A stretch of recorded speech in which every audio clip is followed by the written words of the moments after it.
Buenas noches. Bienvenidos a Expo Capital Humano 2022, la reactivación de la gestión de personas. Este webinar está a cargo del estudio Navarrete. En esta oportunidad nos acompaña como expositor Alejandro Navarrete. El tema de la ponencia es medidas legales para la prevención y sanción del mobbing. Antes de comenzar, queremos compartir con ustedes algunas recomendaciones para disfrutar de este espacio. Asegúrese de estar en un lugar con buena señal de internet, un espacio con poco ruido. De ser posible, vea el webinar en una PC de escritorio o laptop. En este espacio, las preguntas para el ponente podrán ser formuladas por escrito en la sección de preguntas y respuestas. Seleccionaremos algunas de ellas para ser respondidas al final de la sesión. Recuerden que podrán encontrar esta conferencia durante los 3 días del evento en la sección Entrevistas y contenidos de la feria. Muchas gracias y bienvenidos. Adelante, Alejandro. Muchas gracias, muy buenas noches con todos. En primer término, agradecer a cada uno de los participantes y sobre todo, pues a los organizadores de este evento. Mi nombre es Alejandro Navarrete y hoy día vamos a conversar un poco sobre algunas medidas legales para prevenir y sancionar el mobbing o el acoso moral en el trabajo. Bien, cuando hablamos de acoso moral, hablamos de mobbing en sí, estamos haciendo referencia a actos de violencia y hostigamiento que pueden generar una afectación en la esfera emocional de los trabajadores. La doctrina ha identificado ciertas características del acoso moral. En principio ha identificado que nos encontraremos frente a un acoso moral cuando exista o concurra la presencia de un acto hostil, ¿no? Entendido como aquellos tratamientos denigrantes, ofensivos o tratamientos humillantes que hieren o pueden herir la dignidad y la integridad de las personas, ¿no?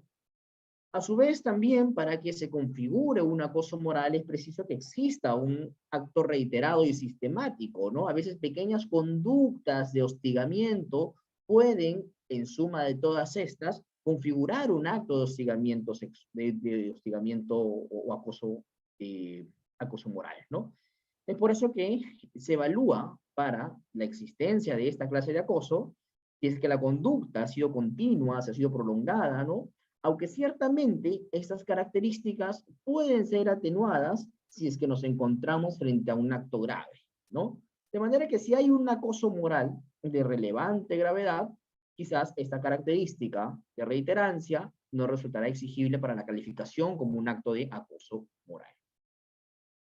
Se debe entender también que el acoso moral está constituido por una conducta deliberada, es decir, con aquella intención de generar la conducta. Quizás no necesariamente el acto de querer hacer daño, ¿no? Sino más bien la intención de querer hacer daño, sino más bien la intención de cometer el hecho y quizás encubrirlo a través de otras finalidades, como por ejemplo hacer una broma de mal gusto, una broma pesada a una otra persona, ¿no? La conducta liberada en sí tiene que analizarse de la perspectiva del hecho, que yo he querido ejecutar ese acto. A su vez, otra característica del acoso moral es que produce un daño psíquico o psicosomático, ¿no? Puede generar una afectación en el interior o en los sentimientos de la persona que finalmente recibe este acoso moral. Y a partir de ahí, generar justo sentimientos de tristeza, de angustia, de miedo, ¿no? Sentimientos de enojo, que se presentan al momento de recibir esta clase de conductas. Aunque ciertamente es la forma de reaccionar de la persona que se encuentra siendo hostigada a partir de esta modalidad no necesariamente va a ser homogénea en todas las personas, ¿no? Puede diferir en una y otra. Puede ser que alguno sienta alguna sensación de tristeza, como que otro alguna sensación de enojo, ¿no? El daño psíquico, psicosomático tiene que analizarse desde esa perspectiva, no necesariamente desde la aflicción, sino también desde aquellos sentimientos que pueden enarbolar a partir de este acoso moral sufrido, ¿no?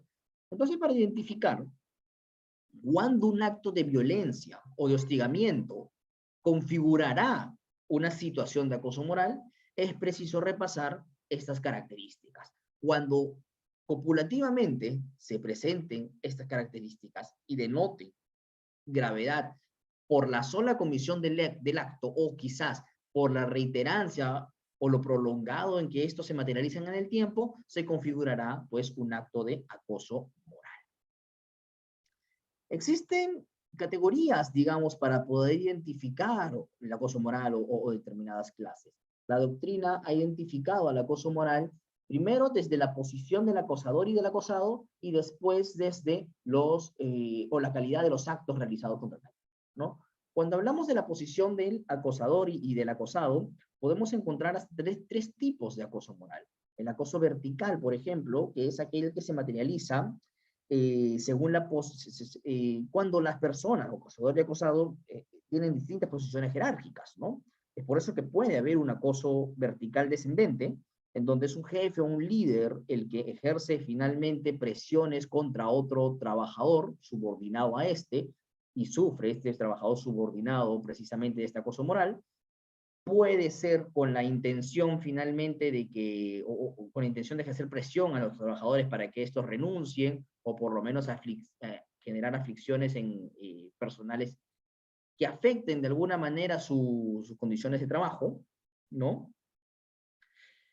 Por ejemplo, llamadas de atención que se realizan de una manera desproporcionada, ¿no? Con gritos exacerbados, pueden considerarse como una forma de acoso moral vertical descendente, en tanto justo cumpla con las características precedentes, quizás que sea un acto reiterado y prolongado en el tiempo, ¿no?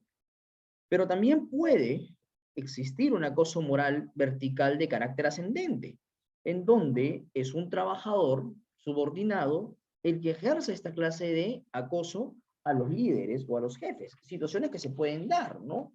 Eso ocurre, por ejemplo, y es un caso que recientemente hemos entendido, ¿no? Cuando un jefe quiere mejorar los procedimientos o sistemas de trabajo y los trabajadores que ya llevaban tiempo laborando en esa área se resisten a dichas modificaciones de parte del nuevo líder, ¿no? Llegando incluso a denunciar malos tratos por el hecho de que el líder se encuentra precisamente eh, queriendo mejorar la gestión del área. En tanto exista esa inconducta o resistencia reiterada, configura también una forma de acoso vertical ascendente, ¿no? Como lo ha reconocido también la doctrina. El acoso horizontal es aquel que se desarrolla entre compañeros de trabajo, ¿no? Comúnmente por ceros laborales, pero también puede existir un acoso mixto, en donde la figura de acosador recae en líderes, jefes, y también a su vez en trabajadores, ¿no? Es decir, hay una acción copulativa entre trabajadores y líderes contra otros trabajadores subordinados. Comúnmente, estas acciones de parte de los líderes o jefes cuando participan en una forma de acoso mixto, pueden hacerlo a través de conductas omisivas o a través de una acción directa, ¿no? Una acción, claro, si imaginemos un caso en el que se burlan de un compañero de trabajo, si el jefe participa en esas burlas, naturalmente está materializando directamente un caso de acoso moral.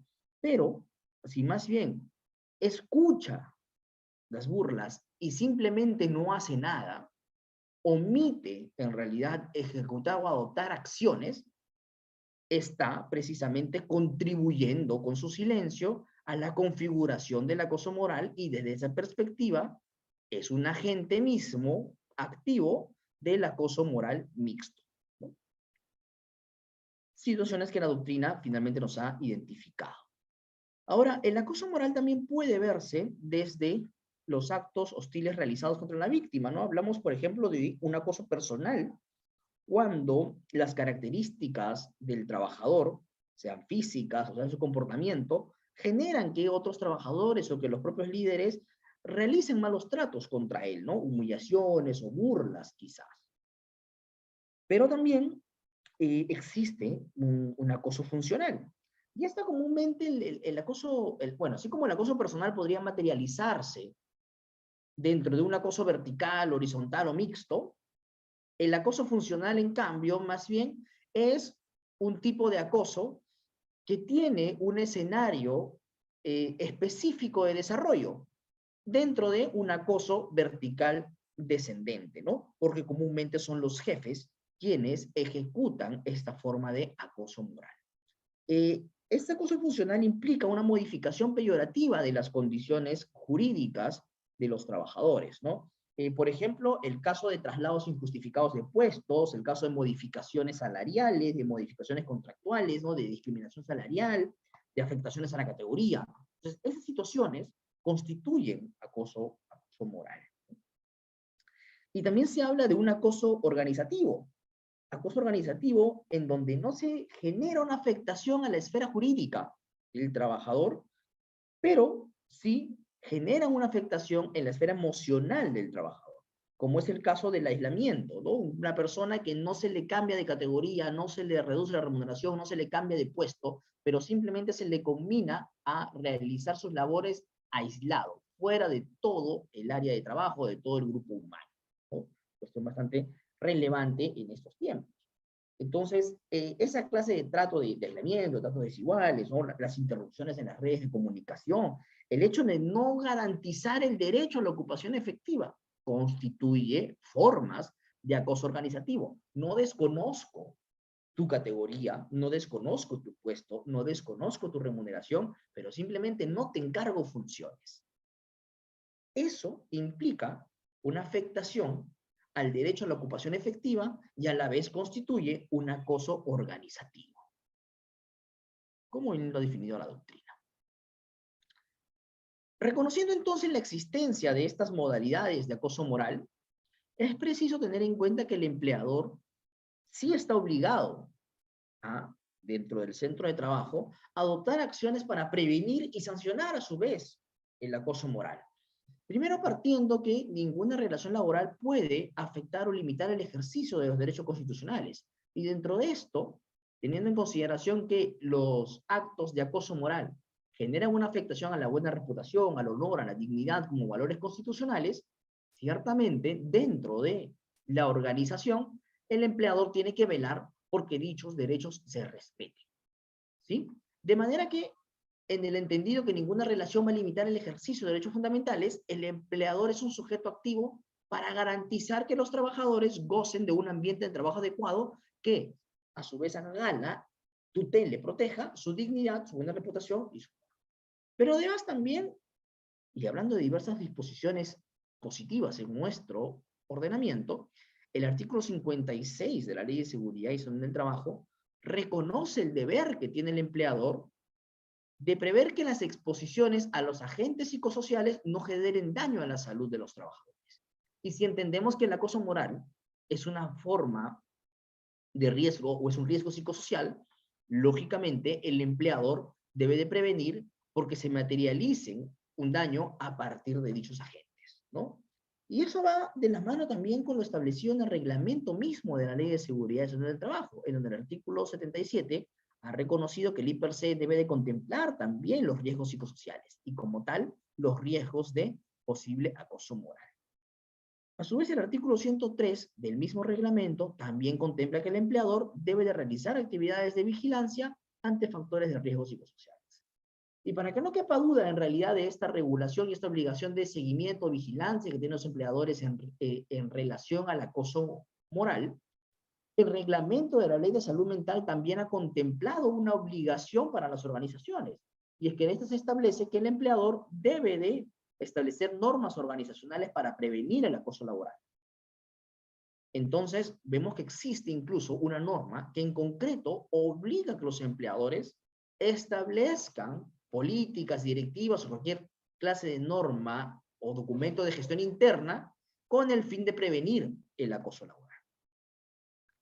A la vez también, este reglamento de la Ley de Salud Mental ha contemplado la obligación de desarrollar programas de identificación de violencia institucional. Entonces, no basta que el empleador establezca sus documentos de gestión, estas normas para la prevención del acoso moral, sino que además debe adoptar medidas para poder identificar la concurrencia de estos actos a efectos de que precisamente pueda adoptar sus acciones preventivas y reparadoras.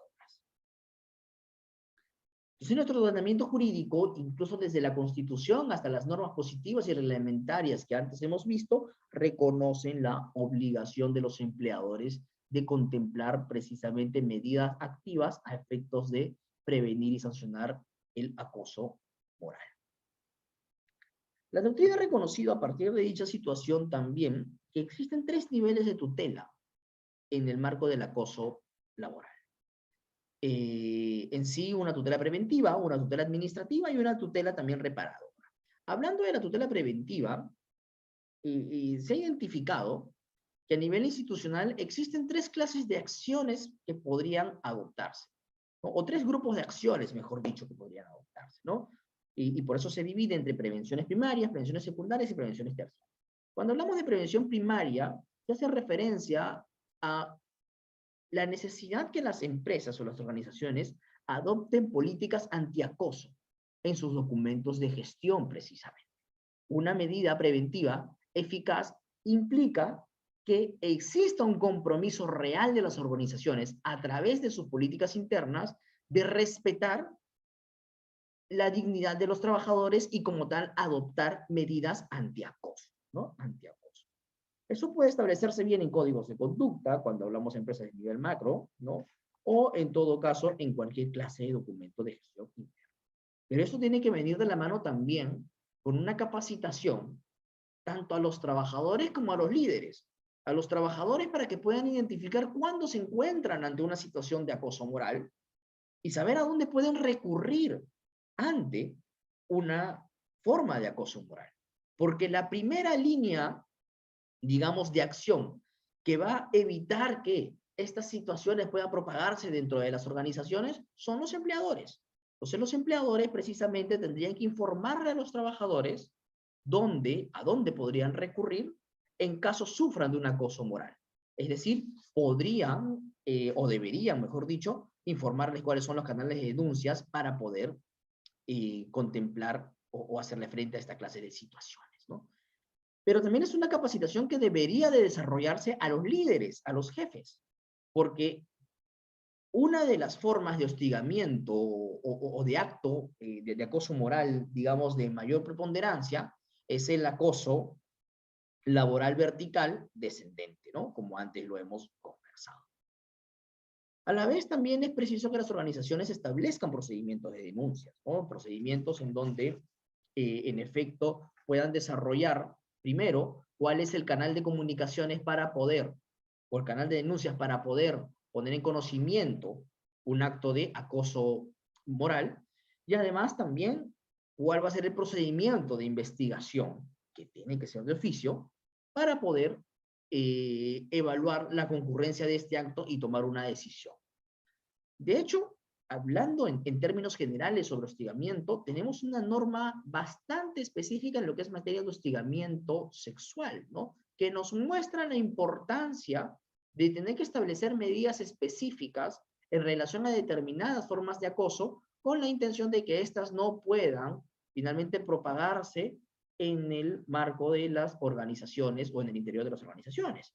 Desde esa experiencia, es posible que existan o se establezcan políticas y se establezcan procedimientos para, a su vez, erradicar otras formas de acoso o de hostigamiento, como es precisamente el acoso moral. La doctrina también ha reconocido la necesidad de establecer medidas de prevención secundaria, como son aquellas evaluaciones de riesgos psicosociales, lo que sería en sí la evaluación de posibles situaciones que podrían generar un acoso moral, ¿no?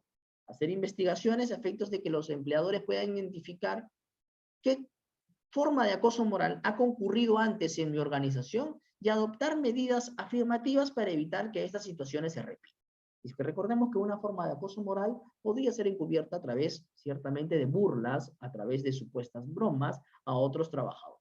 Pero esto, a la postre, puede terminar generando una afectación a los trabajadores, al trabajador que sufre finalmente de esta forma de acoso, ¿no? Entre una y otra broma, supuesta broma de mal gusto pesada, podrían entonces esta persona sufrir una aflicción emocional. Y también hablamos de una prevención terciaria que comprende la remoción de las condiciones degradantes, ¿no? Si, por ejemplo, estamos frente a una situación en donde al trabajador se le ha aislado de un grupo humano y como tal se generan aflicciones emocionales precisamente por ese aislamiento, lo conveniente frente a esa tutela preventiva es evitar que dichas situaciones se materialicen y finalmente adoptar acciones para retrotraerlas, ¿no? Para erradicar esa condición. y adoptar también aquí tratamientos terapéuticos en la medida de lo posible para las personas que hayan sufrido de acoso moral. Hablando de la tutela administrativa, y aquí es bastante importante, el reglamento de la ley 28.806 ha reconocido determinadas infracciones muy graves e infracciones graves también, que en casos como el presente serían o deben de ser tomadas en consideración, ¿no? En primer término, el artículo 25.14 del reglamento de la ley 28.806, ¿no? La Ley General de Inspección de Trabajo, ha reconocido como una infracción muy grave a los actos de hostilidad, ¿no? Entonces, cuando estamos frente a un acto de hostilidad que constituye una forma de acoso moral vertical descendente, lógicamente se está incurriendo en una infracción muy grave, ¿no? Pero también ha establecido que cualquier otro acto que afecte la dignidad del trabajador o el ejercicio de derechos constitucionales igual va a constituir una infracción muy grave.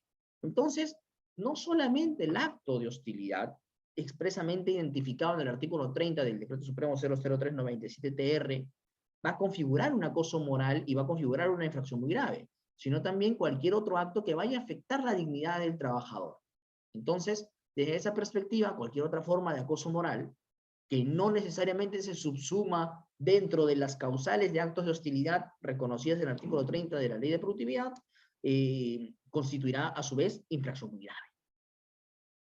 Y algo que es sumamente interesante es el artículo 25.15 del reglamento de la Ley 28.806 y la prescripción que tiene respecto a la prevención del acoso moral.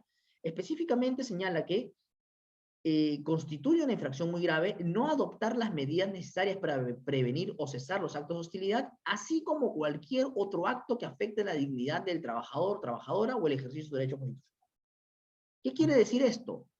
No solamente nos vamos a preocupar porque tu empleador no cometas actos de hostilidad, sino porque cuando seas testigo de un acto de hostilidad o tengas conocimiento de un acto de hostilidad y sobre todo de cualquier otro acto que afecte la dignidad del trabajador, por ejemplo, un caso de acoso moral, también deberás de adoptar medidas para prevenir que ello concurra. Y si no adoptas medidas, estarás cometiendo una infracción muy grave. De ahí que no investigar un acto de acoso moral, no sancionar un acto de acoso moral, constituye una infracción muy grave que podría generar una multa de parte de la autoridad inspectiva. Entonces, las repercusiones, incluso sustantivas de esta disposición, son, digamos, más que resaltantes, ¿no? El mismo reglamento también ha contemplado como una infracción grave, ¿no?, los incumplimientos relacionados a las disposiciones de seguridad y salud del trabajo en materia de riesgos psicosociales, ¿no?, y de los que, o siempre que derive de ellos, un riesgo grave para la seguridad y salud de los trabajadores. Entonces, reconociendo que también el acoso moral constituye pues un riesgo psicosocial, no adoptar estas medidas preventivas podría configurarse o constituir entonces una infracción grave. Por todo lo dicho, no es necesario que nuestro ordenamiento jurídico contemple regulaciones específicas para el acoso moral. Ya hoy por hoy existen normas que obligan a los empleadores finalmente a tener que adoptar medidas positivas para su prevención y sanción, ¿no? Normas nuevas no serían necesarias. Ya existen normas que, bien estudiadas, determinarían esta obligación de parte de los empleadores y las repercusiones ante su inobservancia, como son las infracciones que acabamos de conversar.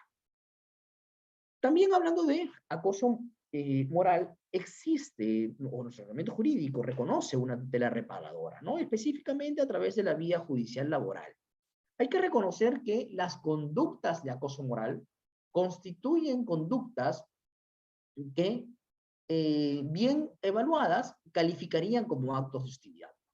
Cuando se trata, por ejemplo, de un acoso moral descendente, vertical descendente, es lógico que el empleador o el líder, al cometer el acto de acoso moral, está cometiendo un acto de hostilidad en principio. Si se trata de rotar a un puesto de trabajo a otro lugar geográfico, de reducirle la remuneración, de reducirle la categoría, ¿no? O de cualquier otro acto que afecte la dignidad, conforme a la cláusula abierta del inciso G del artículo 30 de la Ley de Productividad, configura ese acoso moral un acto de hostilidad. Pero a su vez, va a configurar un acto de hostilidad cuando el empleador tiene conocimiento que otro trabajador está cometiendo un acoso moral horizontal y no ejecuta las acciones necesarias para prevenir y sancionar. ¿Ok?